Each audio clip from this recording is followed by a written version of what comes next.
Assalamualaikum warahmatullahi wabarakatuh. Selamat datang, saya Rahmatul Bayhaqi, mahasiswa S1 Manajemen Universitas Ciputra, Surabaya. Pada presentasi ini, saya akan membahas hasil negosiasi tarif antara Amerika Serikat dan Indonesia tahun 2025, serta bagaimana hasil tersebut berpengaruh terhadap Foreign Direct Investment atau FDI dan perekonomian di Indonesia secara keseluruhan. Awalnya, Indonesia menghadapi tarif tinggi sebesar 32% atas ekspor ke Amerika Serikat.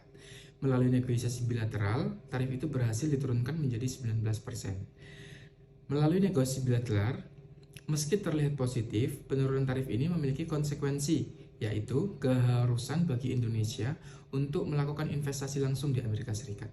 Fenomena ini menggambarkan pergeseran strategi ekonomi global di mana proteksionisme kini dikaitkan dengan investasi lintas negara. Kemudian, negosiasi ini jelas membawa keuntungan, terutama bagi sektor ekspor seperti tekstil, karet, dan makanan olahan.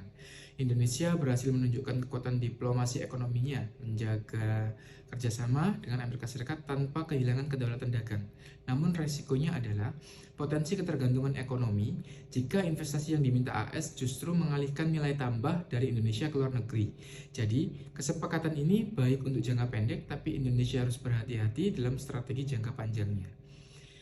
Kemudian Presiden Donald Trump mendorong FDI dari Indonesia AS bukan tanpa alasan. Pertama, untuk mengurangi defisit perdagangan karena produksi di AS mengurangi impor. Kedua, untuk meningkatkan lapangan kerja domestik sejalan dengan kebijakan America First. FDI dianggap dapat membawa transfer teknologi dan nilai tambah lokal.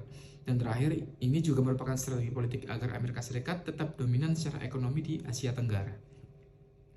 Kemudian selanjutnya yaitu, untuk membandingkan, kita bisa melihat contoh FDI masuk ke Indonesia. Misalnya, Toyota dari Jepang membuka pabrik otomotif dan menyerap ribuan tenaga kerja.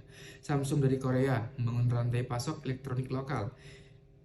Unilever mendukung UMKM pemasok lokal, sedangkan Lotte Chemical berinvestasi besar di industri petrokimia. Semua ini menunjukkan bahwa FDI berperan penting dalam memperkuat ekonomi domestik.